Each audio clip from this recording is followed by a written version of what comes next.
1년차, 2년차 이렇게 같이 하셨는데 오늘은 3년차부터 시작해서 예수님의 죽으심과 부활하심까지를 같이 가는 시간으로 가도록 하겠습니다. 네, 지난 시간에 했던 거 기억나시죠? 자, 한번 살짝 복습하고 지나가도록 하겠습니다. 우리가 지난 시간에 했던 내용은 바로 예수 그리스도의 생애를 이렇게 3년차로 쪼갤 수 있는데 그 기준이 뭐냐? 예수님께서 6월절에 예루살렘으로 올라가신 그 사건을 기준으로 한번 예수님의 생애를 조금 나눠보자라고 이야기해서 예수님의 준비 시절 그리고 1년차, 2년차 이렇게 해서 이 1년차와 2년차의 중요한 사건들이 바로 제자들을 부르시는 예수님의 그 모습이라고 말씀을 드렸습니다. 그리고 오늘 이 3년차부터 부활까지 함께 이야기해 보도록 하겠습니다.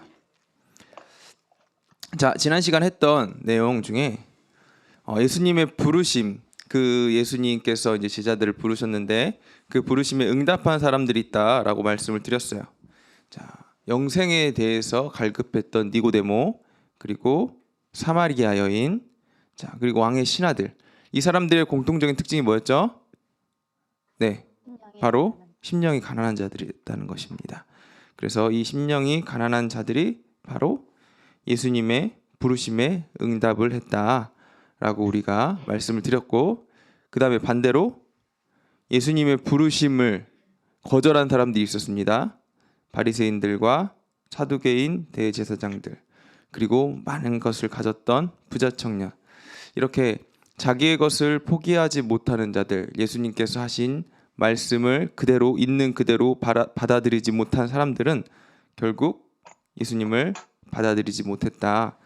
재물이 많은 고로 이 말씀을 인하여 슬픈 기색을 띠고 근심하여 갔다라고 이제 했는데, 이 부자 청년 같은 경우는 돌아갔지만 바리새인과 사두개인들은 아예 예수님의 입을 막으려고 했죠. 그래서 예수님을 시기하고 질투하는 것을 넘어서 예수님을 죽이려고까지 했습니다. 자, 오늘은 이제 이어가지고 예수님의 공생의 3년차 시간에 대해서 함께 이야기하려고 합니다. 자, 예수님 공생의 3년차 시간에 중요한 사건들을 쭉 얘기해 보겠습니다. 자, 예수님이 갈릴리에서 오병이어 사건을 먼저 일으키시게 됩니다. 이 오병이어 사건 우리가 이제 모두 다 잘 알고 있죠. 물고기 2마리와 보리떡 5개로 예수님께서 5,000명을 먹이신 사건입니다. 이 사건을 통해서 예수님께서 분명히 하시고 싶은 메시지가 있습니다. 이것은 내가 너희들에게 이렇게 많은 양식을 줄 수 있다, 이거였겠습니까? 아니죠. 네, 세상의 것들, 예수님께서 이 떡을 주신 이유는 뭐냐면 당시에 하루 종일 예수님의 말씀을 듣고 배가 고픈 이들을 위해서 긍휼히 여겨서 예수님께서 이 떡을 주신 것이지, 이 예수님께서 떡을 주심으로 사람들의 인기를 얻으려고 하신 건 아니었습니다. 그래서 이 떡을 먹은 사람들의 반응이 어땠냐? 아, 이 사람이다. 이 사람 예수를 우리 주인으로 모시게 되면 우리는 이제 배고프지 않을 수 있다 라고 생각한 사람들이 예수님을 자기들의 왕으로 삼으려고 하자 예수님께서 사람들을 내버려 두시고 제자들과 함께 배 타고 건너편 벳세다로 건너가셨어요. 예수님을 따랐던 많은 사람들을 그대로 예수님께서 흡수했다면 아마 예수님은 많은 사람들과 함께 큰 군대를 이루어 가지고 세상을, 특별히 이스라엘부터 시작해 가지고 엄청난 영향력을 끼치실 수 있을 만한 분이셨는데 예수님께서는 그러지 않으셨습니다. 사람들을 다 내버려 두시고 자기를 따르는 제자들만 데리고 갈릴리 건너편 벳세다로 건너가시게 됩니다. 자, 그리고 나서 예수님의 사건, 지금 요한복음에 이제 예수님께서 이것에 대해서 분명하게 평가를 하시죠. 너희가 나를 찾은 것은 표적을 본 까닭이 아니고 떡을 먹고 배부른 까닭이다. 나는 하늘에서 내려온 살아있는 떡이니 사람이 이 떡을 먹으면 영생하리라. 내가 줄 떡은 곧 세상의 생명을 위한 내 살이니라.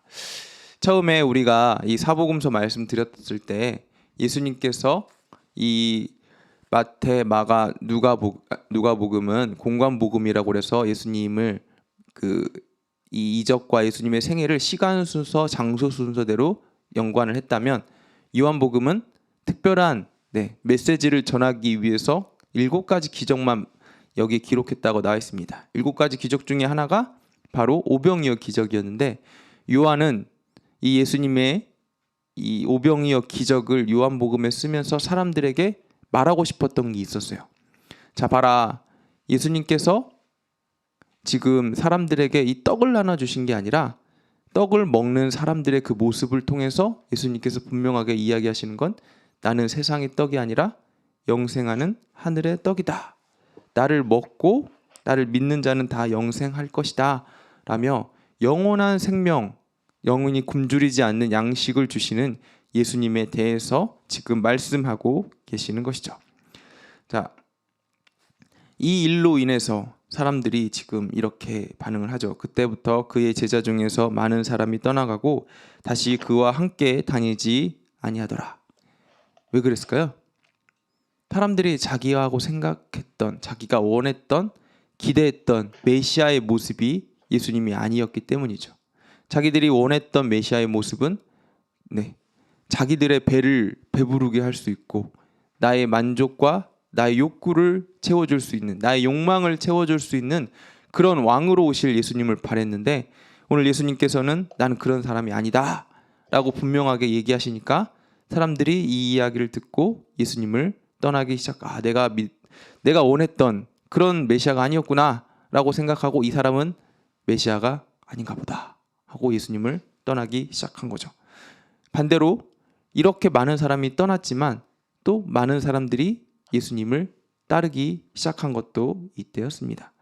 자, 우리 지난주에 담임 목사님께서 칠병이어 사건에 대해서 우리 설교해 주셨죠. 오병이어 사건과 칠병이어 사건이 모두 다 예수님께서 일으키신 기적이죠. 보리떡 5개와 물고기 2마리, 그리고 보리떡 7개와 물고기 2마리, 그리고 5,000명을 먹이시고 4,000명을 먹이시고. 사실 숫자는 그렇게 중요하지 않아요. 왜냐? 지금 이렇게 적은 양식으로 수많은 사람을 먹이셨다는 것 자체가 기적이잖아요. 보리떡 7개로 4,000명을 먹이는 게 더 큰 기적인지, 보리떡 5개로 5,000명을 먹이는 게 더 기적인지, 이건 전혀 중요하지 않습니다. 중요한 것은 무엇이냐? 오병이어 사건은 지금 굶주리고 배고픈 유대인들을 위한 예수님의 배려였다면, 목사님께서 말씀하셨던 것처럼 칠병이어 사건은 유대인을 넘어서 이방인에게도 먹이시는 예수님의 모습을 지금 예수님께서 보여주고 계셨다는 것입니다. 예수님께서도 지금 유대인을 위해서 온 것이 아니라 온 인류를 위해서, 온 백성을 위해서 오신 하나님, 그리고 유대인만 긍휼하게 여기신 것이 아니라 이방인들까지도 긍휼하게 여기셨던 그 하나님이라는 그 사실을 이 칠병이어 사건을 통해서 예수님께서 보여주고 계시는 거죠. 이 칠병이어 사건을 마치신 후에 예수님께서 다시 벳세다로 이동하십니다. 이 벳세다에서 예수님께서 맹인을 고쳐주시죠. 맹인을 너의 눈을 떠라 라고 이야기하실 수도 있었음에도 불구하고 예수님께서 특별한 이적을 말씀하시죠. 너가 눈에 진흙을 발라라 해서 예수님께서 이 진흙을 이겨서 이 맹인의 눈을 발라주니까 맹인이 눈을 뜨게 되는 사건이 일어납니다. 예수님께서 이적을 일으키실 때 몇 가지 법칙이 있어요. 그런데 어떤 때는 예수님께서 말로 나아라 라고 해서 나은 경우가 있고, 어떤 때는 예수님께서 어떤 행동을 해라 라고 해서 그의 믿음을 시험하시거나 그가 직접적으로 행동하기를 바라실 때가 있습니다. 이거는 왜 다른 것일까? 여러 가지 이유가 있겠지만 그 중에 하나는 이 사람마다 받아들이는 방법이 분명히 다르기 때문입니다. 어떤 사람은 이렇게 말로만 해서 예수님의 그 이적을 받아들이는 사람이 있는가 반면에, 어떤 사람은 말 이상의 것이 필요한 사람들이 있죠. 예를 들면 이제 뒤에 나올 테지만 도마 같은 경우는 만져보고 믿었잖아요. 어떤 사람에게는 이런 믿음이 필요한 사람이 있고, 어떤 사람에게는 그냥 말로만 믿어지는 그런 믿음이 필요한 사람들이 있습니다. 그런 사람들의 그런 모습에 따라 하나님께서는 너무나 다양하게 사람의 그런 모든 인격을 다 반영해서 하나님께서 이야기하시는, 하나님은 굉장히 인격적인 하나님이시다 있다라는 것을 오늘 이 베세다 맹인을 통해서 또 우리에게 지금 말씀하고 계시는 것이죠. 자, 그리고 나서 예수님께서 말씀하시죠. 이 베세다 맹인의 사건이 있은 다음에 가이사랴 빌립보라는 도시로 예수님께서 제자들을 데리고 이동하십니다. 여기서 이제 유명한 베드로의 신앙 고백이 나오죠. 가이사랴 빌립보는 여기 보이시는 것처럼 이 빌립보라는 도시였어요. 로마의 한 도시였습니다. 그렇기 때문에 이 갈릴리에 있었던 시골하고는 조금 비교가 되는 되게 큰 도시였어요. 이 큰 도시 가운데서 예수님께서 제자들을 데리고, 그러니까 시골에 살던 제자들을 데리고 예수님께서 도시 한복판으로 가서 너희는 나를 누구라 하느냐라고 묻고 계신 거죠. 자, 제자들의 반응은 어때요? 예수님께서 물었을 때 세상 사람들은 나를 누구라 하느냐? 예언자이며 선지자라 하더이다. 그렇다면 너희는 나를 누구라 하느냐? 물었을 때 베드로가 이렇게 대답하죠. 주는 그리스도시요 살아계신 하나님의 아들이시니다. 베드로가 굉장히 큰 믿음이 있어서 이랬을까요? 아니죠. 성령님의 감동이 순간적으로 있죠. 네. 분명히 예수님을 따라다니면서 보고 들은 것이 있었을 겁니다. 그리고 그 순간 베드로가 대답해야 될 그 말을 성령님께서 베드로의 입술 가운데 넣어주셨을 거예요. 그런데 더 놀라운 것은 무엇이냐? 이렇게 이야기한 베드로 앞에서 예수님께서 처음으로 지금 이야기하시죠. 내가 죽고 사흘 만에 부활해야 될 것이다 라고 이야기했을 때 베드로의 반응이 뭔가요? 주님 안 됩니다. 방금까지만 해도 살아계신 하나님의 아들이다 라며 예수님께서 하나님이시다라는 것을 분명하게 고백한 베드로가 지금 예수님께서 내가 하나님이니까 나는 이제 죽어야 돼. 하지만 난 죽지 않을 거야 라고 이야기했을 때 아니 그게 무슨 말입니까? 절대 예수님 죽을 수 없습니다. 라며 인간적으로 지금 반응하고 있죠. 그러니 예수님께서 갑자기 베드로에게 또 이야기하시죠. 타타나 내 뒤로 물러가라. 너는 나를 넘어지게 하는 자로다. 내가 하나님의 일을 생각하지 아니하고 도리어 사람의 일을 생각하는도다. 누구든지 나를 따라오려거든 자기를 부인하고 자기 십자가를 지고 나를 따를 것이니라. 네, 예수님께서 이런 베드로에게 방금 전까지만 해도 굉장히 칭찬을 했는데 갑자기 독서를 부으시죠. 사탄아 내 뒤로 물러가라. 네, 우리의 인간적인 상태가 바로 이 베드로와 같아요. 어떤 때는 신앙이 굉장히 좋은 것 같지만 어떤 때는 또 하나님의 이런 고백 앞에서 예수님의 이런 신실한 믿음 앞에서 우리의 신앙이 이렇게 약해지는 모습을 또 보일 때도 있죠. 그런데 예수님께서 베드로를 책망하시지만 버리시지 않으세요. 너가 지금 잘못했다라면서 알려주시긴 하시지만 너는 그래서 내 제자가 될 수 없어 라고 이야기하시지 않으십니다. 우리의 연약함까지도 다 아시고 이 베드로의 연약함까지도 다 아시고 예수님께서는 베드로를 지금 알려주시고 다시 데리고 가십니다. 이 가이사랴 빌립보 사건을 겪은 다음에 바로 나오는 사건이 바로 헬몬산. 네. 무슨 사건인지 아시나요? 변화산 사건이에요. 예수님께서 베드로와 요한을 데리고 변화산으로 올라가시죠. 그리고 그곳에서 지금 하늘의 육신, 부활 이후의 육신, 새로운 육신, 변화된 육신을 이 베드로와 요한에게 보여주십니다. 그 모습을 본 베드로와 요한이 뭐라고요? 거기서 초막을 짓고 우리가 같이 살자라고 이야기하죠. 얼마나 그곳이 좋은 곳이면, 천국이면 예수님께서 그 모습을 보여주셨을 때 베드로와 요한이 이렇게 반응했겠습니까? 그런데 예수님께서는 이곳이 좋은 곳이다 라고 이 베드로와 요한에게 지금 이야기해주고 싶으신 것이 아니었어요. 지금 믿음이 약해진 베드로에게 내가 이런 사람이야.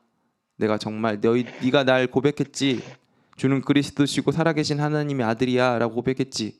나 이런 사람이야 라며 이 베드로의 믿음을 지금 도와주신 것이 바로 변화산 사건이고 예수님의 하나님 되심을 계시한 사건이 바로 이 변화산 사건이고 또한 나아가서 예수님께서 죽으시고 부활하실 그 새로운 일들에 대해서 베드로에게 맛보기를 보여준 거죠. 지금 이 사건이 바로 변화산 사건입니다. 자, 그 다음 변화 사건까지 했고요. 그 다음에 일어난 일은 바로 다시 한번 예수님께서 예루살렘에 올라가십니다. 이곳에서 실로암 맹인을 고치시죠. 실로암에 있었던 나면서부터 소경된 자. 당시에 나면서부터 소경된 자는 누구의 죄였을까요?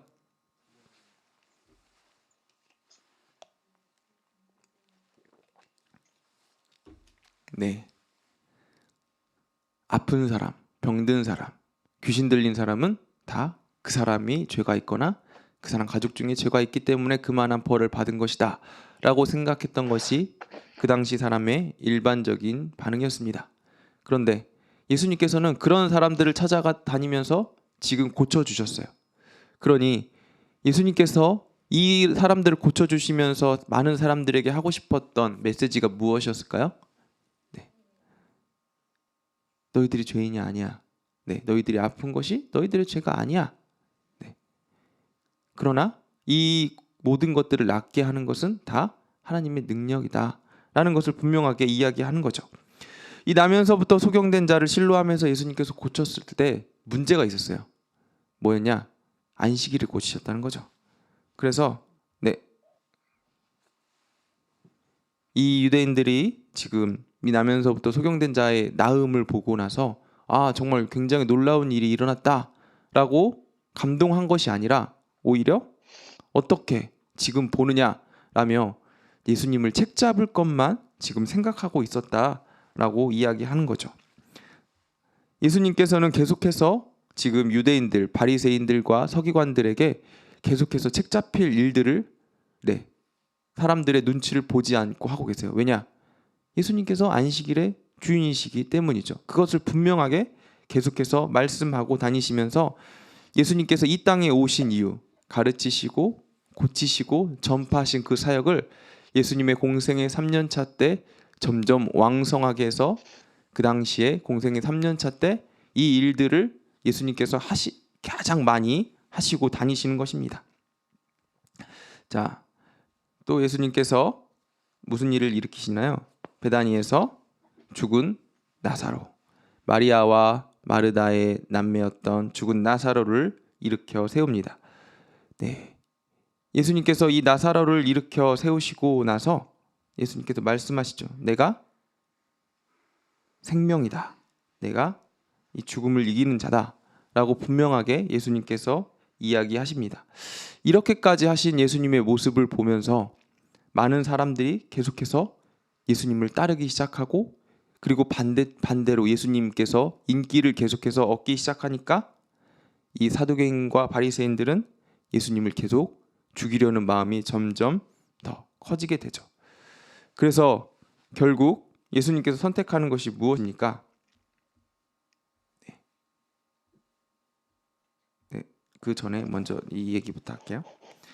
예수님의 지금 행적을 보면은 이렇게 해서 베레아로 가서 지금 어디로 가시냐? 여리고가 어디의 입구이죠? 바로 예루살렘의 입구예요. 여리고를 통해서 예루살렘으로 들어가는 것입니다. 예수님께서 이제 공생의 3년차를 마치시면서 이제 십자가를 지시기 위해서 예루살렘으로 지금 올라가시는 이 여정길이에요. 이 여정길에서 무슨 일들이 일어나냐면 지금 부자 청년이 와서 나는 모든 것을 다 지키고 하나님의 율법대로 살았는데 어떻게 하면 내가 영생을 얻을 수 있겠습니까? 라고 이야기할 때 예수님께서 뭐라고 하죠? 네가 지금까지 잘했다. 그러나 네가 가진 것을 다 나눠주고 나를 따르라 라고 이야기했을 때 부자 청년이 지금 이렇게 이야기합니다. 그 사람이 큰 부자이므로 이 말씀을 듣고 심히 근심하니라. 예수님께서 덧붙이시죠. 낙타가 바늘귀로 들어가는 것이 부자가 하나님의 나라에 들어가는 것보다 쉬우니라. 이게 뭐 부자가 천국에 못 들어간다 이 얘기는 아니죠. 그러나 돈과 하나님을 둘 다 섬길 수 없음을 분명하게 이야기하고 우선순위를 어디에 두어야 된다라는 사실을 예수님께서 이 부자 청년을 통해서 우리에게 말씀을 하고 계시는 거죠. 그리고 반대로 이 부자 청년과 완전히 대치점에 있는 사람이 또 등장합니다. 바로 삭개오죠.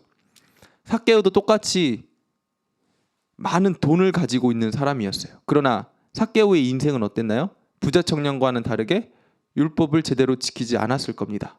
그러니까 이 유대인의 법대로 따지자면 부자 청년은 완전히 하나님의 구원을 받을 만한 사람이었고 삭개오는 지옥에 갈 만한 1번 사람이었어요. 그런데 예수님의 만났을 때 이 두 사람의 반응이 전혀 다르죠.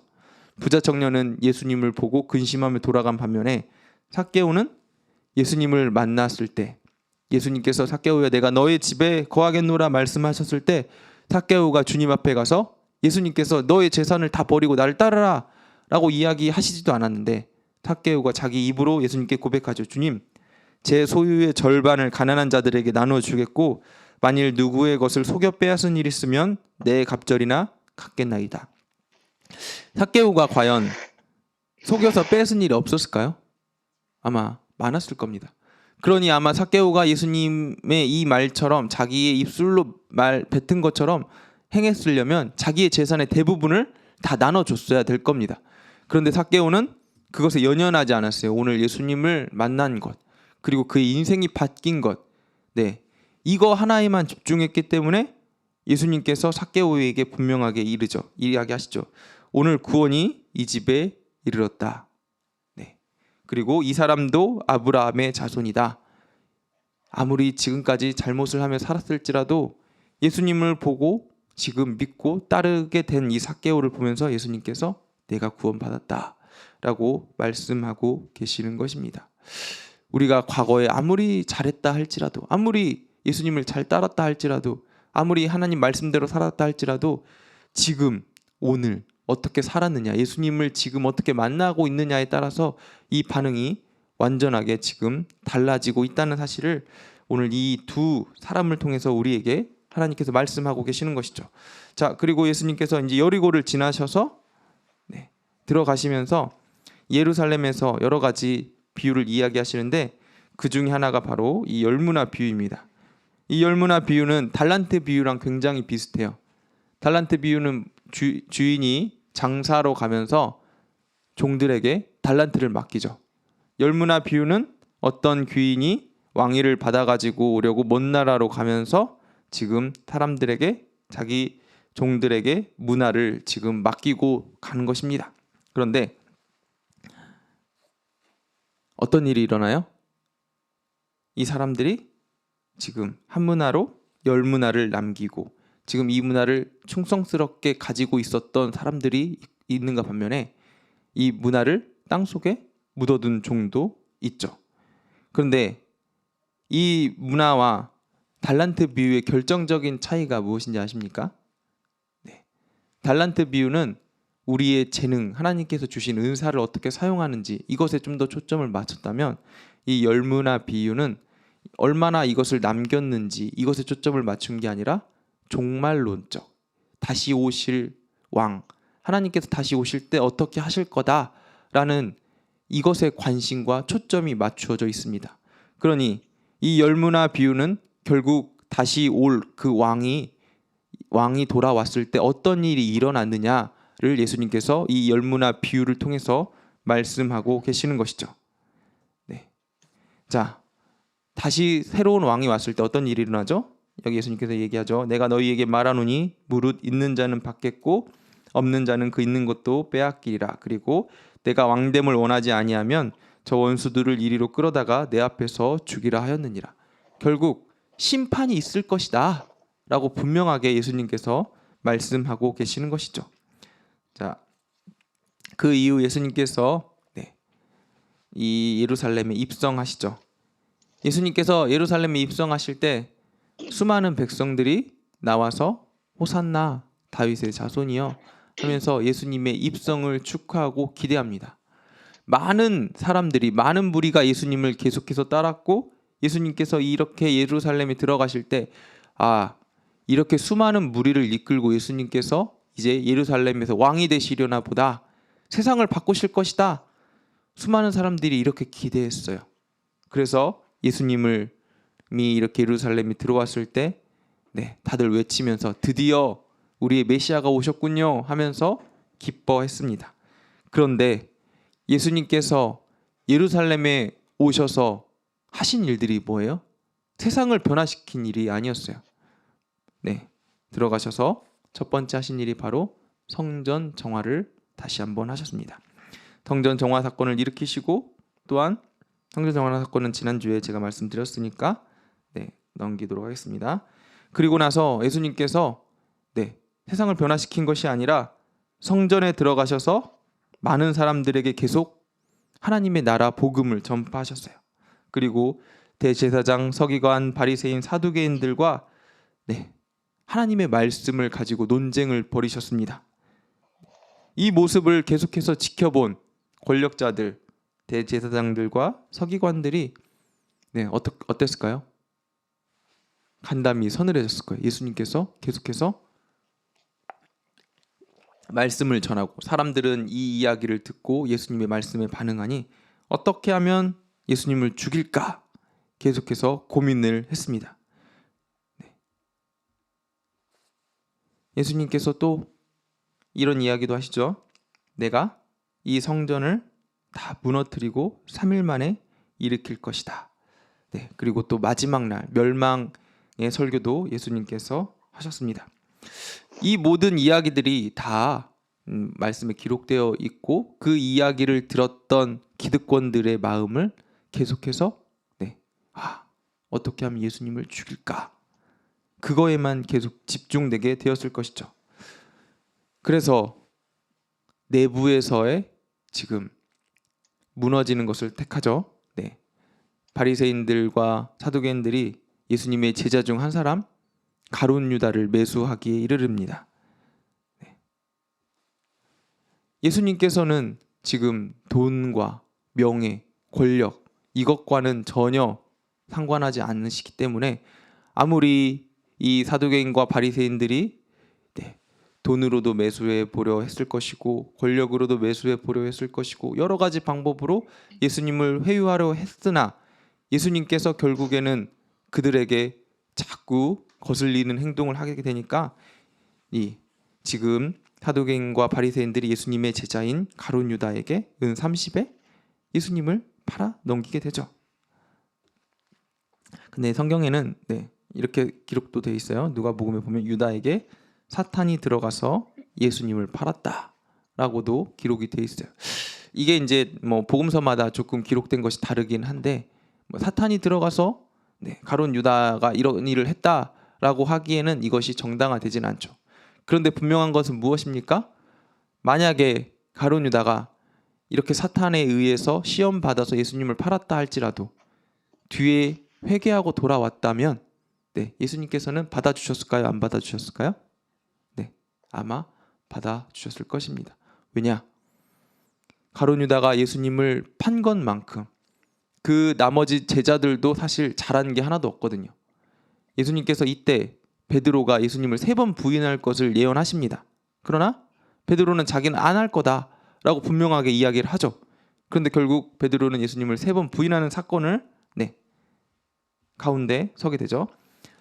여기 나오죠. 6월절 만찬을 먹으면서 예수님께서 베드로에게 네가 닭 울기 전에 3번 나를 부인하리라 이야기했을 때 베드로는 나는 절대 그런 사람이 아닙니다 라고 계속해서 얘기했고 이날 밤에 예수님께서 제자들과 함께 만찬을 하시면서 또 이 포도주와 빵을 들고 이 잔은 내 잔이니 받아 먹고 마시라 라고 이야기하시고 이 빵은 내 몸이니 이걸 또 먹고 마시라 라면서 예수님께서 6월절 만찬을 하시면서 성찬식을 진행을 하시고 또 예수님께서 거기서 멈추신 것이 아니라 제자들의 발을 씻기면서 제자들에게 참 리더의 모습을 보여주시죠. 높이 올라갈수록 낮은 사람이 되어야 된다. 참된 리더는 사람들 위에 군림하는 사람이 아니라 섬김하는 사람이다. 그러면서 예수님께서는 왕으로 오셨지만 도리어 제자들의 발을 씻기시면서 낮은 자의 모습을 보여주시는데 이때까지도 제자들의 어떤 모습을 보이냐? 내가 더 높다. 예수님께서 왕이 되셨을 때 누가 더 높은 자리에 앉을까? 제자들의 마음 가운데는 아직도 이런 마음들이 가득했습니다. 그런 모습을 보시면서 예수님께서 얼마나 마음 아프셨을지는 우리가 생각만 해도 다 알 수 있는 거죠. 자, 그리고 예수님께서 또 이야기하시죠. 너희 중에 한 사람 곧 나와 함께 먹는 자가 나를 팔리라 라고 이야기했을 때 가룟 유다가 이야기를 듣고 뜨끔했을 것입니다. 그리고 또 이날 밤에 예수님께서 또 한 가지 얘기도 하셨어요. 나는 떠날 거지만 너희에게 보혜사 성령님께서 오실 것이다 라며 성령님께서 오실 것도 계시하십니다. 네, 이 유월절 그 밤에 예수님께서 제자들과 함께 계시면서 굉장히 많은 이야기를 하시고 많은 일들이 있었습니다. 그날 밤 유월절 만찬을 마치시고 예수님이 두 제자를 이끌고 겟세마네 동산에 기도하러 가시죠. 돌 하나 던질 만큼 떨어진 곳에 제자들을 세워두시고 예수님께서 홀로 기도를 하십니다. 그러면서 제자들에게 당부하시죠. 내가 지금 기도하러 가니까 나를 위해서 좀 기도를 해달라 라고 이야기하시고 예수님께서 기도하시죠. 예수님, 하나님, 지금 나에게 있는 이 잔을 내게서 옮겨 주시옵소서. 그러나 나의 원대로 마시고 아버지의 원대로 되기를 원한다. 이게 바로 유명한 겟세마네의 기도입니다. 예수님께서도 자기의 뜻과 원대로 되기를 하나님께 바랬습니다. 왜냐? 이 십자가의 이 사건, 이게 얼마나 고통스럽고 힘들고 어려운 일이라는 사실을 예수님께서 분명히 아셨기 때문이죠. 왜냐? 예수님께서 참 하나님이시지만 참 사람의 몸으로 오셨기 때문에 우리와 똑같은 고통과 고난을 겪으시기 때문이죠.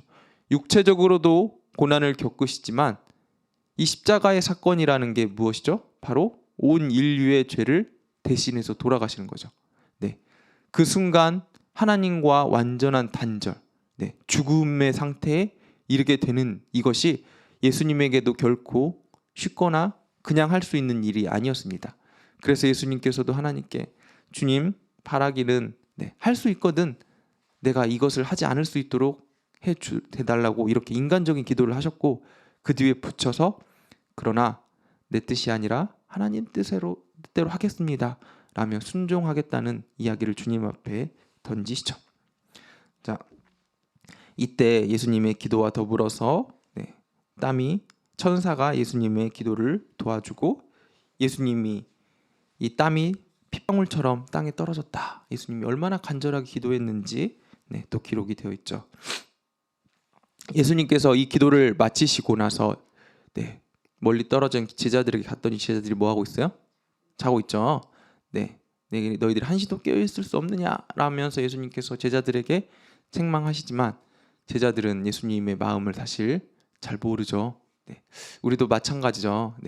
우리도 항상 깨어서 기도하고 싶지만 마음은 원이로 돼 육신의 약함으로 인해서 이런 제자들과 같이 이런 때가 너무나 많지만 예수님께서는 그럼에도 불구하고 제자들을 버리시지 않아요. 끝까지 사랑하시고 그들을 용서하시고 데리고 갑니다. 결국 예수님께서 제자들과 함께 이제 내려가다가 이제 제사장들이 보낸 군인들이 예수님을 잡으러 오죠.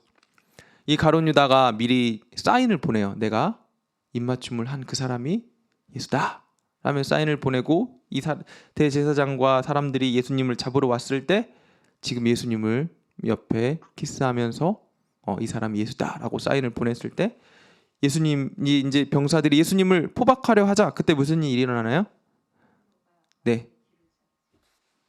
예수님 옆에 있었던 베드로가 칼을 들어서 그를 잡으러 온 종 말고 의 귀를 자릅니다.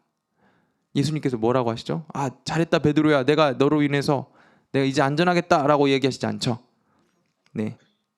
칼로 흥한 자 칼로 망할 것이다. 집어넣어라 베드로야. 여러분 예수님께서는 지금 이 병사들이 무서워서 그리고 잡혀가야 하기 때문에 잡혀간 것이 아니라 스스로 십자가의 길을 걸으셨다는 사실을 이 사건을 통해서 우리가 분명하게 알 수 있습니다. 수동적으로 예수님께서 이 십자가로 끌려가신 게 아니라 예수님께서는 우리를 위해서 우리의 죄를 위해서 스스로 십자가의 길로 걸어가셨어요. 그 고난과 고통의 길로 가셨다는 사실을 분명히 이 사건을 통해서 알 수 있는 것입니다. 그리고 예수님께서는 지금 베드로가 벤 이 말고의 귀를 또 고쳐주시죠. 그리고 나서 스스로 이 사람들과 함께 갑니다. 그 다음에 예수님께서 성경에 보면은 수많은 재판을 받게 돼요. 잠깐 정리를 해드리려고 해요.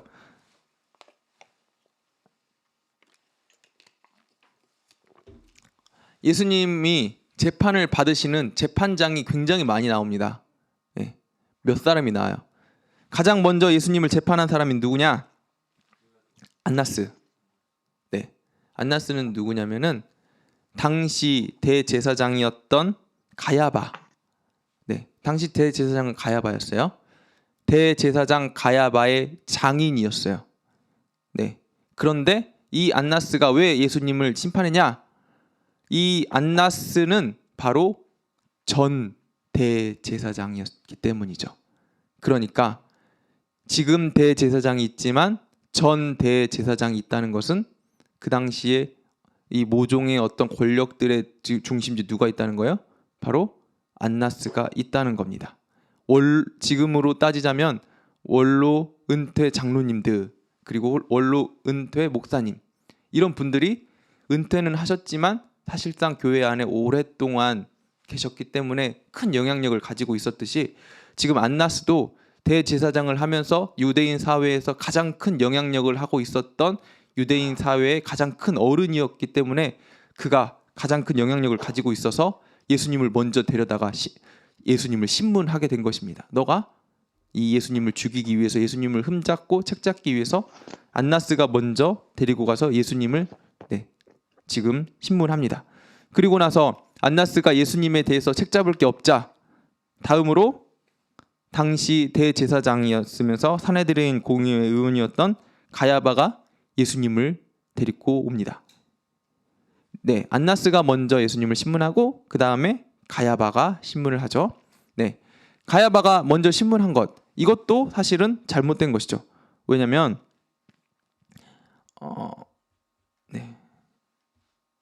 여기 보시면은 실제로 산헤드린 공의회가 이 이스라엘 땅에서 가장 중요한 재판정 중에 하나였어요. 그러니까 종교 재판은 산헤드린 공의회에서 하고 세상적인 재판은 어디서 하냐면은 지금 빌라도의 재판정에서 하는 게 당시 이 재판의 두 가지 방법이었습니다.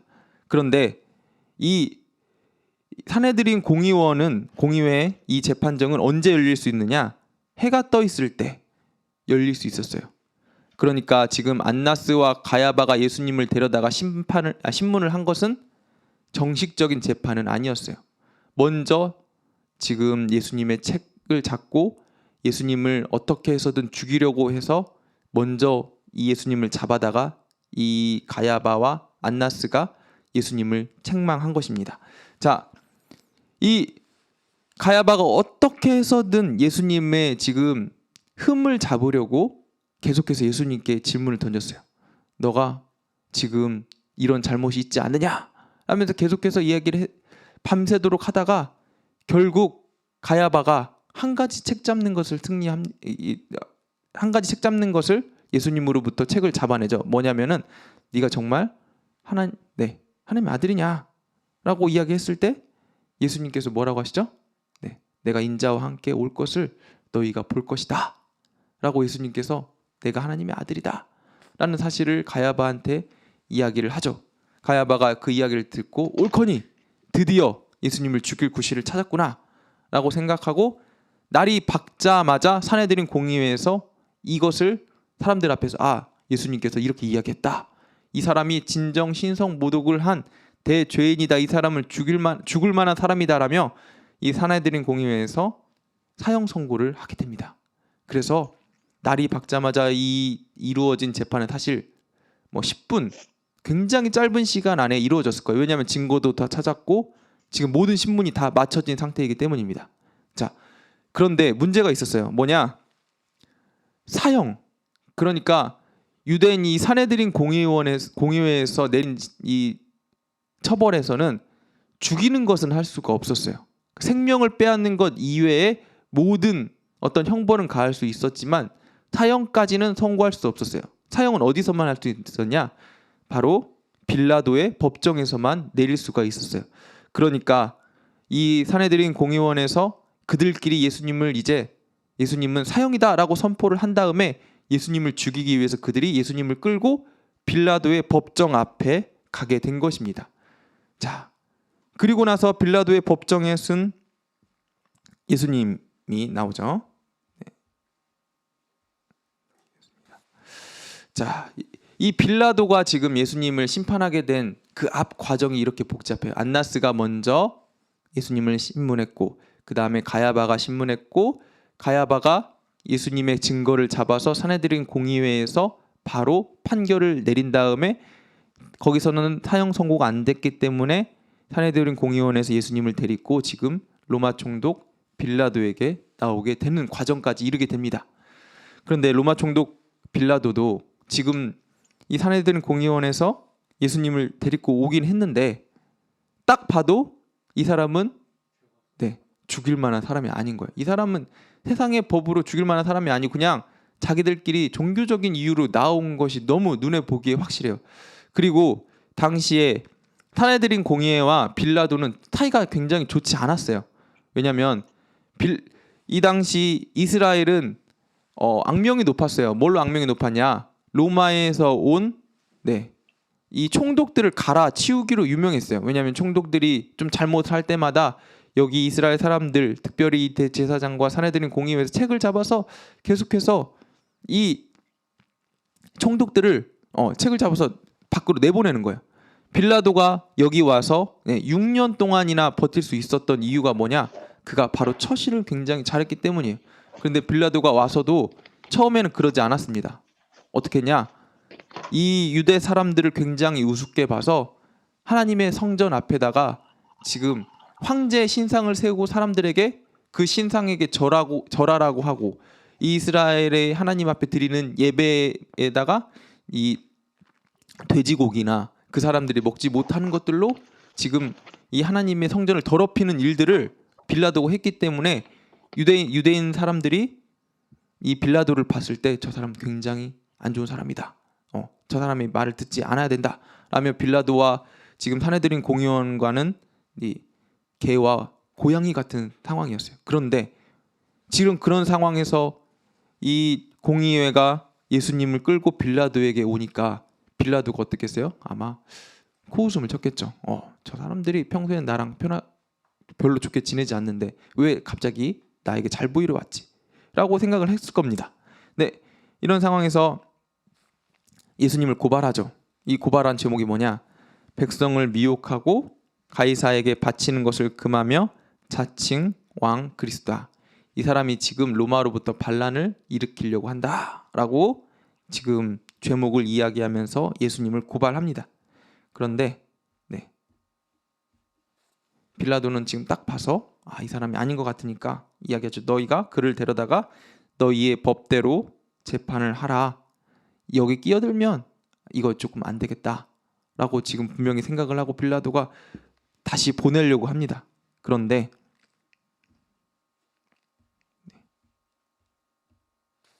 예수님을 일단 데려다가 예수님께서 이 빌라도가 예수님의 죄를 묻죠. 내가 정말 이 사람들의 말처럼 유대인의 왕이라고 했느냐? 예수님께서는 얘기하죠. 내 나라는 이 세상에 속한 것이 아니다. 그러나 나는 왕이다. 빌라도와 예수님의 이런 신문 과정 가운데 빌라도는 이제 확신을 했어요. 이 사람은 내가 이제 심증해도 죄인이 아닌데 확증해서 내가 지금 신문을 했어도 이 사람은 죄인이 아니다. 라고 분명하게 확신을 하고 나서 이제 판결합니다. 이 사람한테는 죄가 없다. 무죄다. 라고 이야기를 하니까 대제사장들과 공회원들이 거기에 모인 사람들을 선동하죠. 이 사람은 죄가 없지 않다. 죄가 있다. 분명히 이 사람은 문제가 있다. 라고 이야기를 하죠. 그러니까 이 사람들이 예수님을 데리고 돌아가려고 하지 않자 이번에는 빌라도가 첫 번째 꾀를 냅니다. 내가 이 상황을 벗어날 수 있는 방법이 뭐냐? 바로 헤롯 안티파스에게 이 사건을 넘기는 거예요. 당시에 갈릴리에 있었던 이런 일들의 소관은 누구의 소관이었냐? 바로 헤롯 왕의 소관이었습니다. 그렇기 때문에 이거는 니네 동네에서 있었던 일이니까 네가 좀 해결해줘 라면서 지금 총독 빌라도가 헤롯에게 넘긴 거예요. 그런데 헤롯과 빌라도의 사이는 좋았느냐? 아니었어요. 왜냐? 말씀드렸듯이 지금 이 작은 유대 땅 가운데 총독이었던 빌라도가 있었고 그 유대 땅을 다스리던 헤롯 왕가의 자식들이 있었습니다. 그러니 사사건건 중요한 순간마다 이런 정치적인 문제로 그들이 부딪혔을 거예요. 그래서 이 헤롯 왕과 빌라도는 평소에는 사이가 좋지 않았는데 네, 누가 좀 더 셌을까요? 바로 빌라도가 셌을 거예요. 왜냐하면 빌라도는 로마로부터 직접 임명받은 총독이었기 때문에. 그러니까 빌라도가 평소에는 헤롯을 굉장히 무시하고 그의 권위를 인정하지 않았을 거예요. 그런데 지금 예수님을 보내면서 이 헤롯의 권위를 인정하는 것 같이 빌라도가 이야기를 했어요. 뭐냐? 이 니네 동네에 이르니까 네가 잘할 수 있지? 너 평소에 잘했잖아. 라면서 이야기를 하면서 헤롯이 이 처음에 예수님의 사건을 딱 받아들었을 때는 아, 드디어 빌라도가 날 인정하는구나. 내가 인정받았구나라고 생각하면서 좋아했을 텐데 막상 예수님을 딱 보자마자 이 사건을 보자마자 헤롯도 알았을 거예요. 아, 이거 맡으면 안 되겠구나 라고 생각하고 다시 바로 헤롯이 예수님의 이 사건을 빌라도에게 돌려보냅니다. 아닙니다. 이것은 총독인 빌라도 제가 할 수 있는 사건이 아닙니다 라면서 빌라도에게 다시 예수님의 사건을 물리게 됩니다. 자, 그 다음 빌라도에게 다시 예수님의 이 사건이 돌아오게 되자 빌라도가 예수님의 2차 판결을 내립니다. 네. 아, 이 사람은 죄가 없다. 나는 헤롯도 이 사람이 죄가 없다고 했다. 그러니 이 사람은 이제 놓아줘야 된다 라고 이야기하니까 지금 백성들이 어떻게 하죠? 네. 이 사람 죽여야 된다. 이 사람 십자가형에 쳐라. 왜 그랬을까요? 바로 대제사장들과 공회원들이 뒤에서 계속해서 선동을 했기 때문이죠. 많은 무리가 선동당해서 예수님을 죽여야 된다라고 이 사람은 죄인이다라고 이야기를 했을 때 빌라도가 여기서 그냥 이 사람 무죄니까 너희들 데려가라 라고 했으면 끝이 났을 텐데 그러지 않았어요. 아, 이 당시에 이 로마 총독의 어떤 권위가 세기도 했지만 방금 말씀드렸던 것처럼 이 유대인들이 계속해서 로마 총독을 갈아치웠던 역사가 있었기 때문에 인기가 사람들의 이런 폭동으로 인해서 자기의 위치가 위험할 수도 있겠구나라는 생각이 빌라도가 순간적으로 들었을 겁니다. 그래서 빌라도가 지금 이 사람들에게 제안을 하죠. 어떤 제안이냐?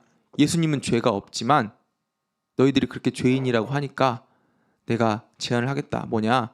6월절마다 큰 대죄인을 한 사람씩 용서해주는 우리의 관례가 있잖아.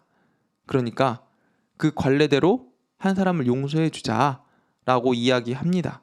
그러면서 그 당시에 대죄인이었던 원래대로 했으면 지금 사형을 선도당해서 죽어야 됐을 바라바라라는 이 대죄인과 예수님을 동시에 사람들에게 보여주면서 이 둘 중에 너희들이 풀어주고 싶은 사람을 풀어줘라. 이 빌라도의 생각에는 당연히 예수가 죄가 없기 때문에 예수가 풀려날 것이다 라고 생각을 했지만 무슨 일이 일어나나요?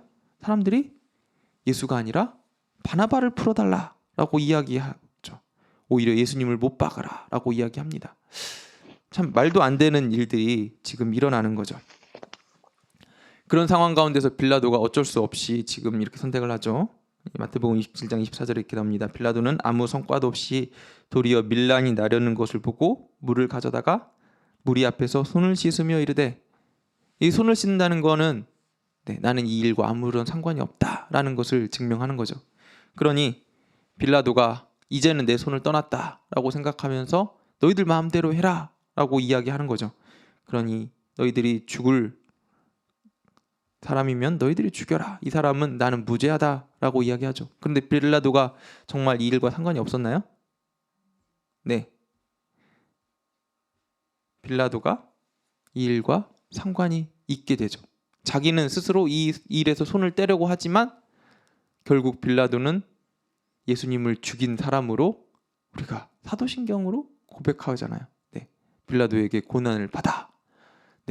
온 세상 사람들이 몇천 년간 이 욕하는 사람의 대명사로 빌라도의 이름이 기록되게 되죠. 빌라도의 죄가 무엇일까요?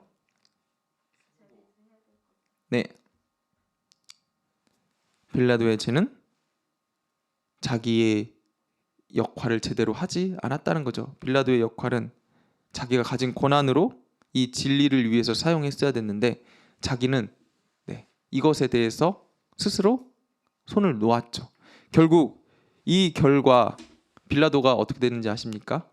역사가 요세푸스에 의하면 빌라도가 10년 만에 이 사마리아 지방에서 쫓겨나가지고 이방 땅에서 유배당해서 자살하면서 생을 마감하게 됩니다. 이 예수님으로부터, 이 대중들로부터 예수님을 지키지 못한 죄, 그가 스스로 자기의 양심을 버린 죄, 이 모든 죄들로 인해서 빌라도가 결국 이런 안타까운 사망의 그늘에 갇히게 되는 것입니다. 자, 결국 빌라도의 이 판결에 의해서 예수님께서 십자가에 못 박혀서 돌아가시죠. 이 십자가의 길로 가는 가운데 우리가 또 은혜로운 사건이 하나가 있습니다. 뭐냐? 구레네 시몬. 네. 예수님 이 당시에 십자가형은 굉장히 하냐면은 치욕스러운 사건이에요. 치욕스러운 사건. 우리가 지금 생각하는 십자가의 이미지와 당시 고대의 십자가의 이미지랑은 조금 달라요. 우리는 이 십자가가 굉장히 미화된 세상에 살고 있지만 당시에 이 십자가라는 것은 뭔가 이 십자가 연관이 됐다고만 해도 뭐 굉장히 불명예스러운 그런 일들입니다. 그러니 이 십자가를 졌다는 것은 정말 자손 대대로 조상 대대로 그 집안 자체가 불명예스러운 일에 처할 만큼 이 십자가 사건은 저주의 이 상징입니다. 그런데 이 당시에 십자가형의 또 이 고통스러운 것들 중에 하나는 이 십자가형을 질 때 자기가 맬 십자가를 자기가 지고 가야 된다는 거예요. 그래서 이 십자가를 지고 가다가 이 죄수가 십자가를 지지 않으면 주변에 사람을 데려다가 이 십자가를 계속해서 지고 가게 할 그런 권한이 이 형을 집행하는 사람에게 있었습니다. 당시에 이 형을 집행하던 사람이 예수님이 이 십자가를 지고 갈 만한 체력이 안 되자 이 십자가를 지고 도와줄 사람을 그 옆에 있는 한 사람에게 지정을 합니다. 네가 이 십자가를 같이 메고 가야 된다. 네, 구레네 사람 시몬이 예수님의 십자가를 질 것이라고는 아마 자기 상상도 하지 못했을 거예요. 예수라는 사람이 지금 십자가를 지고 가네? 이런 벌을 받고 가네? 라고 구경하러 나왔다가 지금 예수님의 십자가를 대신 지고 그 갈보리산 위에까지 가야 되는 이런 형국에 처하게 됩니다. 자기가 원하지 않았지만 이런 고통의 십자가를 같이 지고 가게 된 구레네 시몬, 그 결과가 무엇이었을까요? 네, 어떤 은혜가 있었을까요? 네, 그죠? 이 알렉산더와 루포의 아버지 시몬이라고 이 복음서에 기록이 되어 있잖아요. 이 사람이 예수님의 십자가를 대신 지고 갔다라고 기록이 되어 있는데 로마서에 보면은 사도 바울이 루포의 어머니와 루포에 대해서 기록한 부분이 있습니다. 그러니 이 당시에 어떤 기록도 없이 갑자기 뜬금없이 거기서 나오는 것으로 봐서 이 구레네 사람 시몬에 의해 이 십자가 사건에 의해서 그와 그의 가족이 다 예수 믿고 구원을 받고 초대교회에 하나님의 사람으로서 굉장한 쓰임을 받았다는 사실을 알게 된 것입니다.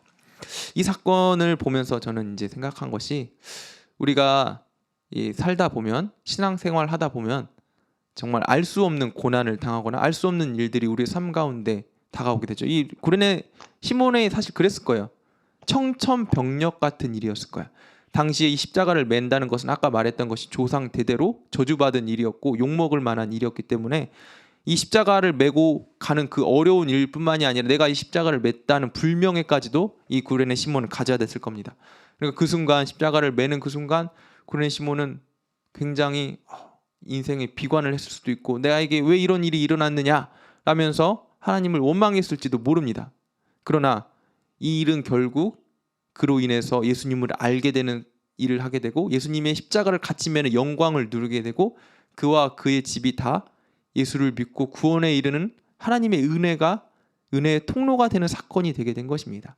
우리 삶 가운데도 분명히 하나님께서 함께 하시면 내가 알 수 없는 고난이나 어려움에 처한 이런 사건들이 결국 하나님께서 일하셔서 하나님께서 일하시는 사건으로 변화시키신다라는 그 사실을 우리가 또 이 구레네 시몬의 사건을 통해서 우리가 알 수 있는 거죠.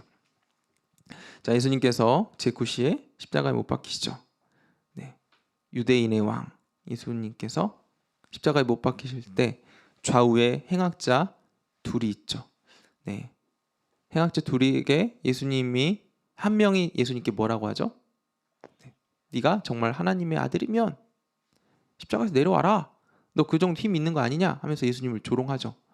그러니까 반대편에 있는 한 행악자가 그러지 말아라. 이 사람은 정말 하나님의 아들이다. 라며 이야기를 할 때 예수님께서 그 행악자 한 명에게 뭐라고 하죠? 네가 진실로 나와 함께 낙원에 있을 것이다. 라고 이 행악자 한 명에게 구원을 선포해 주시죠.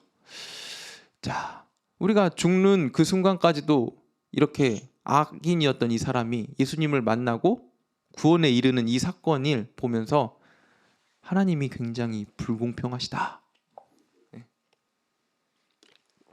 죽기 전까지 내 마음대로 살다가 예수님, 하나님 믿고 천국 가는 게 얼마나 불공평한 일인가 라면서 이야기하는 수많은 사람들이 있고, 저도 젊었을 때, 청년 때 그런 고민과 그런 질문들을 던졌던 것 같아요. 그리고 제가 그때 이제 그 이야기와 그 이야기를 통해서 들었던 생각들은 뭐였냐? 나도 그렇게 살아야지. 내 마음대로 할 거 다 하고 신나게 살다가 죽기 전에 예수 믿고 천국 가야지 라고 그렇게 생각했던 때가 분명히 있었던 것 같습니다. 그런데 그런 삶이 과연 행복한 삶일까요? 하나님의 나라가 죽어서 천국 가는 삶, 그 삶이라면은 아마 이 행악자의 삶이 아마 최고로 완벽한 삶일 겁니다. 그런데 예수님께서 살아생전에 계속해서 하신 말씀이 뭔가요? 너희가 죽어서 천국 가거라 라고가 아니죠. 천국이 가까이 왔느니라. 천국이 이미 왔다 라고 하나님의 나라를 선포하고 다니시죠. 우리가 이 땅에 살면서도 하나님의 나라를 경험하며 예수님과 함께 하나님의 나라 가운데 살 수 있는데, 굳이 우리가 죽어서 하나님의 나라를 가겠다고 그 시간을 뒤로 미룰 필요가 전혀 없다는 거죠. 오늘 행악자는 살면서 지옥과 같은 삶을 살았을 거예요. 그리고 죽으면서 예수님을 통해서 예수님을 믿고 구원받고 그 이후에 영원한 기쁨의 삶을 살았을 테지만, 우리에게는 더 좋은 기회가 있잖아요. 뭐냐? 살아생전부터 예수 그리스도와 함께 천국을 경험할 수 있는 은혜가 우리 가운데 분명히 있다는 거죠. 이 사실이 또 우리에게 은혜가 된다는 것입니다. 예수님께서 이렇게 한 사람을 또 구원해 주시고 십자가에 못 박혀서 돌아가시죠. 가상칠언, 이거는 좀 빨리 넘기겠습니다. 예수님께서 십자가 도상에서 하신 7가지 말, 아버지여 저희를 사하여 주시옵소서. 오늘 내가 나와 함께 낙원에 있으리라. 여자여 보소서 아들이니이다. 엘리 엘리 라마 사박다니. 내가 목마르다. 다 이루었다. 아버지여 내 영혼을 아버지 손에 부탁하나이다. 예수님께서 십자가에 하신 이 이야기들이 다양하지만 결국에는 무슨 일입니까? 내가 이 십자가를 사건을 통해서 모든 것을 다 이루었다. 너희들을 구원할 구원자로서의 왕으로서의 모든 것들을 다 마쳤다 라고 선포하시는 사건이 바로 이 십자가의 사건이죠. 이 십자가의 사건으로 예수님이 돌아가실 때 놀라운 사건이 하나가 일어나죠. 성소의 휘장이 위로부터 아래로까지 찢어져서 둘이 되었다. 여러분, 이 성소의 휘장이 혼자 찢어지는 게 가능한 일이었을까요?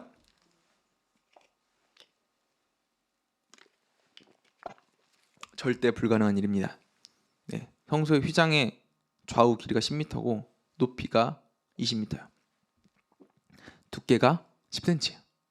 그러니 이 휘장 하나를 옮기기 위해서, 당시에 이제 성전에 휘장을 걸기 위해서 휘장을 정결례라는 것을 진행했다고 합니다. 정결례가 뭐냐면 휘장을 이제 물로 깨끗이 씻는 거죠.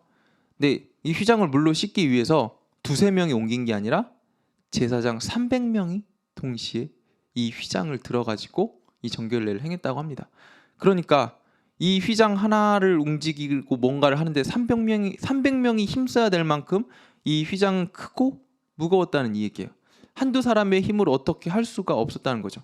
그리고 그나마 또 휘장이 아래서부터 위로 찢어졌으면 사람이 손으로 할 수 있다라고 그냥 무기기라도 할 텐데, 그것도 아닌 게 휘장이 지금 위에서부터 아래로 찢어졌다는 것입니다.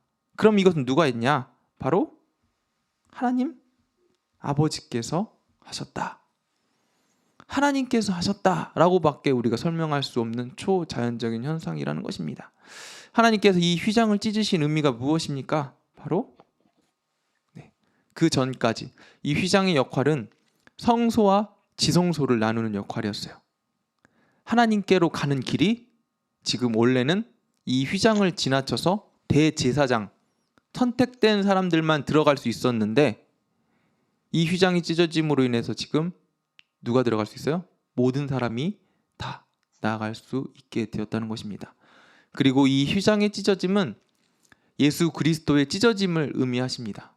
예수 그리스도께서 십자가에 그의 살과 피가 찢어짐으로 인해서 지금 이 영원한 제사를 주님 앞에 드린 것처럼 이 휘장이 찢어짐으로 인해서 이제 짐승의 피의 제사, 우리가 구약시대에 드렸던 제사가 완전하게 사라졌다라는 것을 의미합니다.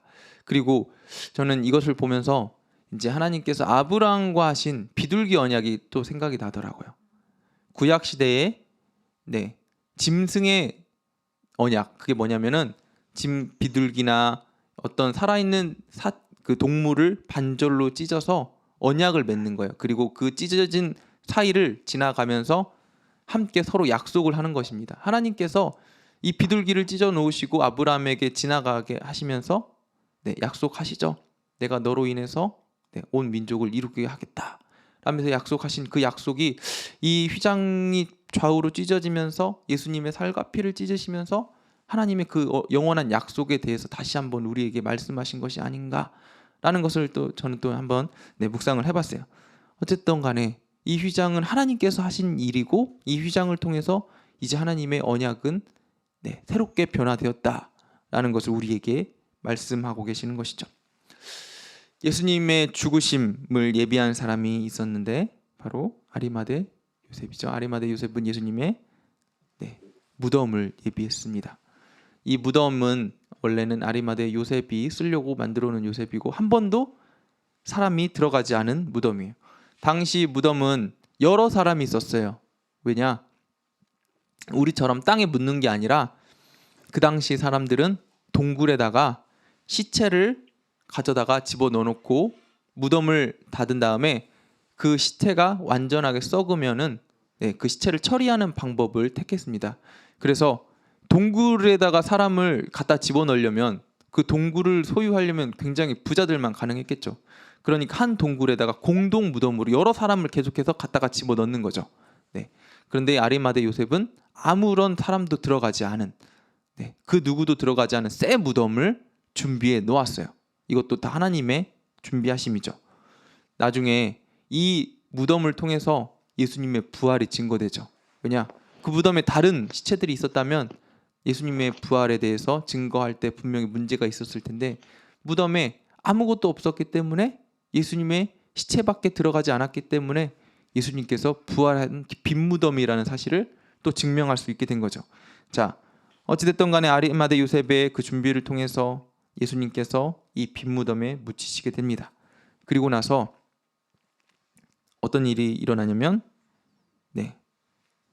이 무덤을 돌로 임봉하고 그대로 버려둔 것이 아니라 경비병들이 가서 무덤을 계속해서 지켰어요. 그러니 예수님의 시체를 누군가가 가지고 도망가거나 할 수 있는 여지가 1도 없었다는 거예요. 이제 혹자들은 예수님의 빈 무덤을 보면서 누가 예수님의 무덤에서 예수님의 시체를 훔쳐가고 나서 예수님께서 부활하셨다라고 거짓말을 한 것이 아니냐라고 이야기하는 사람들이 있는데 그런 것 자체가 사실 말도 안 된다는 얘기죠. 예수님께서 분명히 이 로마의 법에 따라서 이렇게 죽임을 당하셨기 때문에 경비병들이 두 눈을 뜨고 예수님의 시체를 가져가지 못하게 계속해서 지켰다는 이야기입니다. 자, 사흘 후에 예수님의 부활하심이 나타나시죠.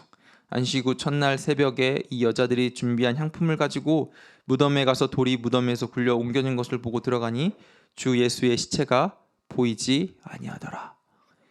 예수님의 지금 이 여자들이 왜 예수님께 갔겠어요? 이제 안식일이 지나고 나서 이 여자들이 예수님의 시체를 지금으로 따지면 염을 하죠. 염. 예수님의 시체 가운데 이제 향품들을 가지고 가서 예수님의 시체에다가 이제 처리를 하려고 갔는데 무슨 일이 일어나나요? 예수님의 시체가 안 보이는 거야. 그래서 여자들이 엉엉 울어요. 누가 예수님의 시체를 가져갔나? 울었더니 예수님께 나타나시죠. 네, 내가 여기 있다 라고 여자들에게 나타나시고, 또한 베드로와 요한도 이 빈 무덤을, 예수님의 이 무덤을 보러 찾아왔는데 예수님의 시체가 없자 천사가 이야기하죠. 예수님께서 살아나셨다 라고 이야기를 했고 베드로와 요한이 돌아갑니다. 또 누가복음에 보면은 이제 예수님의 십자가의 돌아가심을 보고 실망해서 자기 집으로 돌아가던 이 두 제자에게 예수님께서 나타나시죠. 엠마오로 가는 두 제자에게 나타나셔서 예수님께서 어떻게 하시죠? 나다, 내가 예수다 라고 얘기하시지 않으시죠? 네.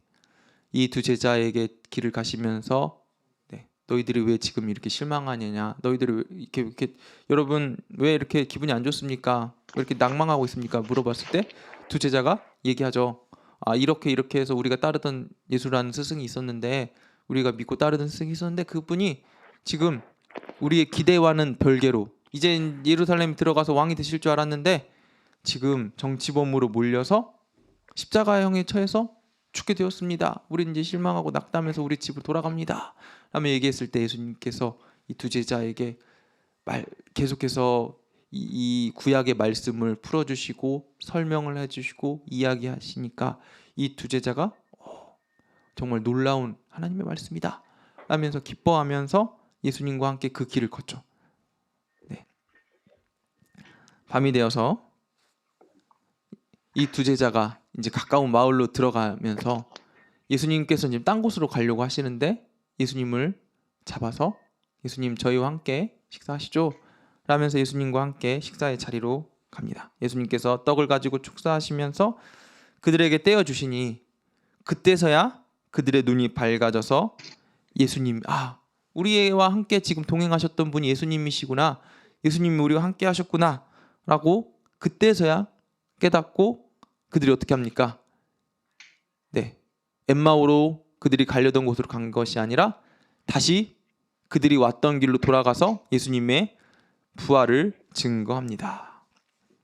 네, 또한 11제자 앞에 예수님께서 나타나시죠. 도마가 없을 때 나타나시고, 도마 11제자가 도마에게 이야기하죠. 예수님께서 나타나셨어, 예수님께서 부활하셨어. 도마가 뭐라고 하죠? 무슨 말도 안 되는 소리야, 너희들이 다 헛것을 봤다, 미쳤구나 라고 이야기하니까 그 다음번에 예수님께서 나타나셨어요. 나타나셔서 도마야, 너가 나를 보고 너가 지금 나를 못 믿겠으면 내 손과 내 발에 만져보고 나를 믿어라. 그러나 만져보고 믿는 자보다 만지지 않고 믿는 자가 더 복되다 라고 주님께서 이야기를 하시죠. 자, 이렇게 이야기하시고 나서 세 번째로 제자들 앞에 나타나신 게 바로 디베레아 호수죠. 아주 다양하게 예수님께서 제자들에게 계속해서 나타나십니다. 이 사건들이 계속해서 기록되죠. 예수님께서 이번에는 디베레아 호숫가에서 물고기 잡고 있는 예수님의 제자들에게 나타나셔서 예수님의 제자들에게 또한 이때 어떤 일이 나냐면은 처음에 예수님께서 베드로와 제자들에게 나타내실 때랑 좀 되게 비슷한 느낌으로 나타내세요. 그들이 물고기를 잡고 있을 때 예수님께서 나타나셔서 깊은 데로 가서 그물을 던져라 라고 이야기하시고 제자들이 그물을 던져서 굉장히 많은 물고기를 낚죠. 이번에는 그물은 찢어지지 않습니다. 이렇게 많은 물고기를 낚고, 그리고 제자들과 예수님께서 무트로 들어와서 예수님께서 제자들에게 떡과 고기를 구워주시면서 제자들을 먹이시죠.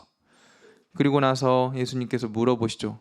요한의 아들 시몬아, 내가 이 사람들보다 나를 더 사랑하느냐?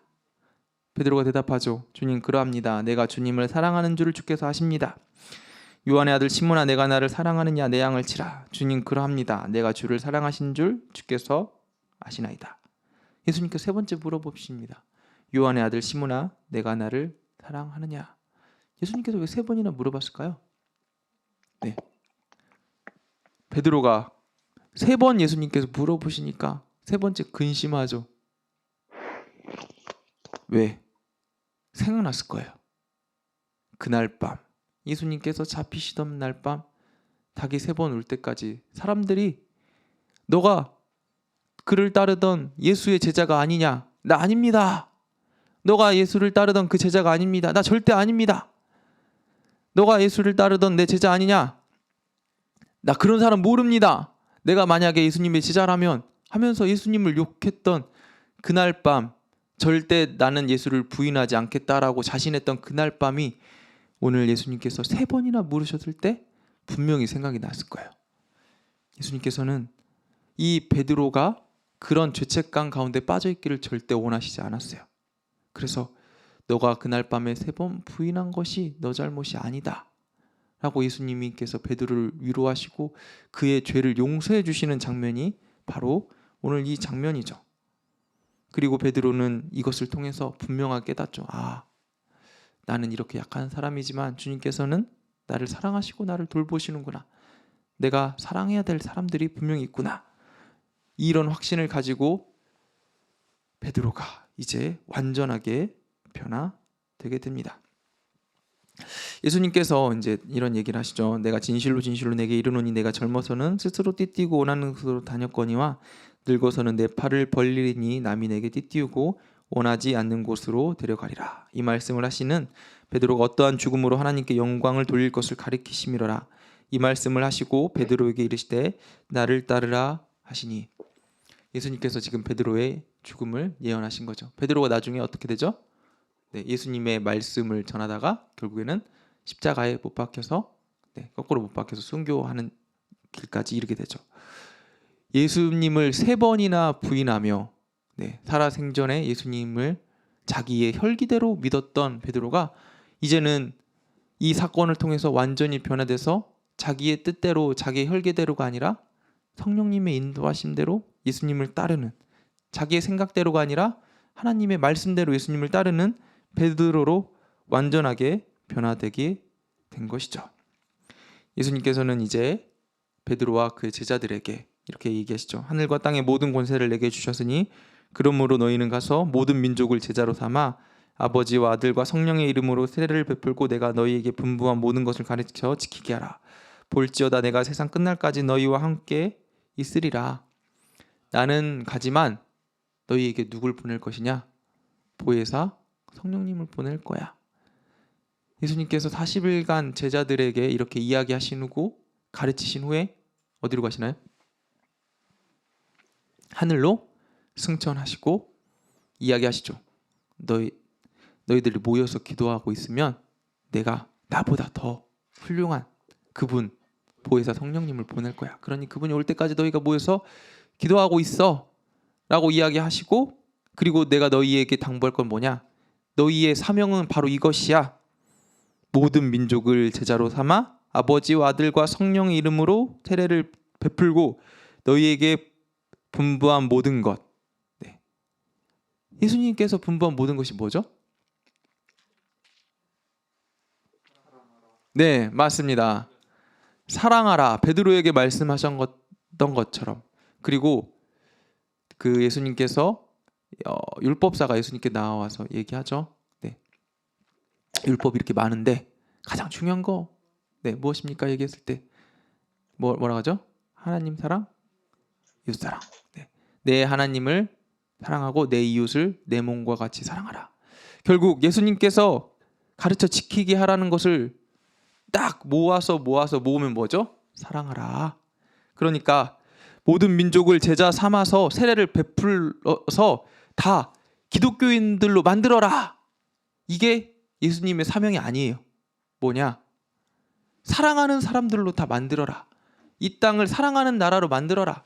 하나님의 나라는 사랑의 나라다. 이 땅을 사랑하는 나라로 만들어라 라고 주님께서 분명히 얘기하셨는데, 초창기 기독교 선교의 역사에서는 이 뒤에 사랑하라는 빼먹고 앞에 세례를 베풀어서 다 포교하라. 이것만 기억한 거죠. 이것만 가지고 나아간 거죠. 그러니까 예수 그리스도의 사랑을 전한 게 아니라 기독교를 전파하는 것에서 급급한 초기 선교의 역사가 무엇을 일으켰냐? 바로 십자군 전쟁. 여러 가지 기독교인들의 학살, 많은 만행들을 일어나게 하고 지금 여러 가지 잘못된 일들이 일어나게 한 이 말씀을 어떻게 해석하느냐에 따라서 이렇게 너무나 참혹한 역사가 일어날 수도 있다는 거죠. 분명한 것은 하나님께서 우리에게 가르쳐 지키게 하라는 것은 뭐냐? 사랑하라는 것이다. 베드로에게 사랑하라고 말씀하셨던 것처럼 우리도 사랑하는 것. 이 사랑하는 것으로 인해서 자, 예수님께서 뭐라고 하죠? 너희가 서로 사랑하면 세상 사람들이 너희가 내 제자인 줄 알리라. 우리가 서로 사랑하면 당연하게 제자가 되게 되고 이것으로 인해서 세상 사람들이 세례를 받고 내게 돌아오게 될 것이다. 초대교회에서 일어난 일들이 바로 이런 거죠. 네, 베드로가 복음을 전하자 사람들이 성령을 받아 다 주님께로 돌아왔는데 그냥 돌아온 게 아니라 초대교회 사람들이 어떤 일을 벌이죠? 자기 것을 막 팔아서 가난한 사람들에게 나눠주고 서로 어떻게든 사랑하려는 모습. 저 사람들이 미쳤구나 라고 생각할 만큼 사랑하는 모습을 보여주니까 수많은 사람들이 정말 그곳에 진리가 있구나 라며 교회로 몰려들게 되는 역사가 이 말씀으로 인해서 일어나게 되는 거죠. 네, 그건 이제 다음에 사도행전 할 때 또 계속해서 말씀드리겠습니다. 자, 그래서 오늘 예수님의 죽으심과 부활하심의 이 역사까지 쭉 훑어봤습니다. 네, 굉장히 많은 이야기를 말씀드렸는데 오늘 처음부터 잠깐만 서머리 해드리자면 맨 처음에 예수님께서 벳세다로부터 오병이어 사건으로부터 이 일으키신 사건들을 일으키시면서 어디로 오셨죠? 바로 예루살렘의 유월절을 지내기 위해서 각종 기적들을 일으키시면서 오셨고 그 기적들은 예수님께서 살아생전에 가르치시고 고치시고 치유하신 이 사건들, 하나님의 나라를 전하는 이 사건들을 계속해서 하셨다, 제자 삼으셨다라고 수많은 사람들이 예수님을 따라서 예루살렘까지 왔는데 예루살렘에서 예수님께서 전하면서 하신 모든 이야기들은 이 사두개인들과 대제사장들의 마음을 힘들게 해서 그들이 예수님을 결국 죽이려고 가룟 유다를 매수했고 가룟 유다는 예수님을 30에 팔아 넘겼고 그 잡히시던 날 밤에 마지막 만찬을 하면서 예수님께서 제자들에게 많은 이야기를 들려주셨고 함께 이야기하셨고 또한 그날 밤에 예수님께서 하셨던 중요한 메시지 중에 하나는 발을 씻기시면서 참 섬기는 자가 되어야 된다라고 말씀을 하셨고 그리고 나서 그날 밤에 예수님께서 이 대제사장들의 무리에게 잡혀가시면서 왕으로 오신 게 아니라 예수님께서 섬기러 오신 자라고 얘기하시면서 잡혀가시고 그리고 말고의 귀를 베드로가 베었을 때 칼로 흥한 자 칼로 망하게 될 것이다 라고 분명히 얘기하시면서 예수님께서는 자기 스스로 이 십자가의 길을 걸어가셨다. 그리고 이 예수님께서 잡히셔서 불법 재판을 받으셨는데 대제사장 가야바의 장인이었던 안나스에 의해서 먼저 받으시고 가야바에 의해서 받으시고 그리고 그렇게 신문 당하신 것을 증거로 아침에 날이 밝자마자 정식 공의회가 산헤드린 공의회가 열려서 그 공의회에서 사형 선고를 받으시고 이 사형 선고는 그들끼리만 할 수 없으니까 빌립보의 재판정으로 갖고 가서 이 사형 선고 받게 해달라고 외쳤는데 빌립보가 죄가 없다 라고 이야기하니까 헤롯 왕에게 한번 보냈다가 그래도 죄가 없다라고 하니까 백성들이 계속해서 외치니까 이번에는 바라바와 예수님을 선택해라라고 얘기했다가 이것도 안 되니까 결국 니네 마음대로 해라. 나는 이 일과 상관없다. 해서 백성들이 결국 예수님을 십자가형에 처하기로 결단을 하고 이 총독 빌보 오케이 하고 그래서 예수님이 십자가형을 처하는 가운데 예수님의 십자가를 대신 메고 간 구레네 시몬 이야기를 말씀드렸고 예수님께서 십자가에 돌아가시면서 다 이루었다라고 말씀을 하시고 예수님께서 십자가에 돌아가신 이후에 아리마대 요셉이 무덤을 준비하고 수많은 사람들이 예수님의 장례를 치루었고 3일 만에 예수님께서 부활하실 때 빈 무덤에서 여자 마리아가 첫 번째를 목격하고 베드로와 요한이 목격을 하고 그리고 나서 제자들에게 3번이나 예수님께서 부활하신 모습을 보여주셨고 그리고 나서 그 모습을 통해서 제자들에게 예수님의 부활을 분명하게 말씀을 하셨고 그리고 나서 40일 동안 제자들에게 가르치시고 제자들을 완전하게 양육하신 이후에 승천하시면서 이제 너희는 가서 세상 모든 사람들을 제자 삼고 세례를 주고 사랑해라 라고 이야기하시면서 예수님의 부활이 마치게 됩니다. 예수님께서 이제 승천하신 다음에 보혜사 성령님께서 오시면서 성령님을 통해서 이 땅 가운데 하나님의 나라가 이루어지는 역사들이 일어나는 이야기가 바로 사도행전의 이야기고, 이 이야기를 이제 다음 주부터 진행하도록 하겠습니다. 네. 자, 오늘 이 시간 함께 기도하실 때 오늘 십자가에 돌아가신 예수님의 그 죽으심과 부활하심을 우리가 함께 다시 한번 생각했는데, 오늘 배웠던 것들 중에서 생각나는 것들 기억하시면서 주님 오늘 말씀을 통해서 말씀하여 주셔서 감사합니다. 주님의 그 말씀대로 또 우리가 한 주간 살아가기 원합니다 라면서 우리가 함께 기도하도록 하겠습니다. 기도하겠습니다. 하나님, 오늘도 우리 가운데 예수님의 생애에 대해서 또 공부하게 하심을 감사드립니다. 아버지, 정말 많은 것들을 오늘 함께 나누었는데 아버지, 그럼에도 불구하고 아직도 함께하지 못한 많은 이야기들이 있습니다. 주님, 아버지, 이 큰 흐름을 기억하면서 아버지 말씀을 읽고 성경을 읽을 때 좀 더 눈에 예수님의 이 사건들이 눈에 들어오게 하시고, 아버지 좀 더 말씀을 읽는 이 시간들이 즐겁게 하여 주시고, 또한 아버지 예수님의 죽으심과 이 부활하신 사건이 아버지 그저 이야기에서 멈추는 것이 아니라 나의 삶을 바꾸는, 아버지 나의 삶의 역사하시는 예수 그리스도 그분의 또한 놀라운 사건으로 변화되길 주님 간절히 소망합니다. 주 예수를 믿으라, 그리하면 너와 내 집이 구원을 얻으리라 말씀하신 주님의 그 말씀과 같이 주님, 우리가 항상 아버지 그 믿음 가운데 살기 원하며 하나님 예수 그리스도의 아버지 정말 그 십자가와 함께 죽고 십자가와 함께 살았다는 이 사실이 날마다 우리의 삶 가운데 넘치기를 간절히 소망합니다. 주님, 우리의 신앙이 아버지 정말 이 말씀을 배움으로 인해서 또 새로워지길 간절히 소망하고, 하나님 오늘 제가 혹시나 아버지 잘못 이야기하고 아버지 잘못한 것들이 있다면 말씀을 보면서 또 새롭게 할 수 있는 지혜를 아버지 성도님들 가운데 이루어질 수 있도록 주님 도와주시옵소서. 하나님, 주님께서 주시는 아버지 정말 지혜가 성경을 볼 때마다 새로워질 수 있도록 도와주시고, 오늘 이 시간 주시는 주님의 은혜가 또 한 주간 우리를 살아가는 아버지 참된 양식이 될 수 있도록 주님 도와주시옵소서. 주님, 내일은 주일입니다. 하나님의 말씀으로 새로워질 수 있는 역사가 아버지 주일 가운데 있을 수 있도록 주님 주일을 기대하며 또 오늘 보낼 수 있도록 도와주시옵소서. 하나님, 오늘은 주님의 죽으심과 부활하심에 대해서 함께 이야기하였습니다. 주님, 우리를 향하신 주님의 그 놀라우신 사랑, 그 십자가의 사건이 아버지 오늘 우리 안에서 또 새로워지기를 간절히 기도합니다.